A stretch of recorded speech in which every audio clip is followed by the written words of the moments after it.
तुम्ही पाहत आहात MCN न्यूज मराठी।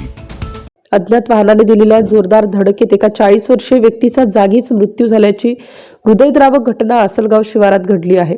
या अपघातात दुचाकीवर पाठीमागे बसलेला मित्र गंभीर जखमी झाला असून पोलिसांनी अज्ञात वाहन चालकाविरुद्ध गुन्हा दाखल केला आहे। मिळालेल्या माहितीनुसार मृतक दुर्गा तायडे वय 40 वर्षे राहणार निमगाव तालुका नांदूर आहे। आपल्या मित्रांसह मोटारसायकलने जात असताना 1 फेब्रुवारी 2026 रोजी रात्री 8 वाजेच्या सुमारास आसलगाव शिवारात हा अपघात घडला। विरुद्ध दिशेने येणाऱ्या एका अज्ञात वाहन चालकांनी आपले वाहन भरधाव वेगाने आणि निष्काळजीपणे चालवून तायडे यांच्या मोटारसायकलला समोरासमोर जोराची धडक दिली। ही धडक इतकी भीषण होती की दुचाकी चालक दुर्गा तायडे यांचा जागीच मृत्यू झाला। त्यांच्यासोबत असलेला मित्र या अपघातात गंभीर जखमी झाला असून त्याच्यावर उपचार सुरू आहेत। घटनेनंतर अज्ञात वाहक चालक वाहनासह घटनास्थळावरून फरार झालाय।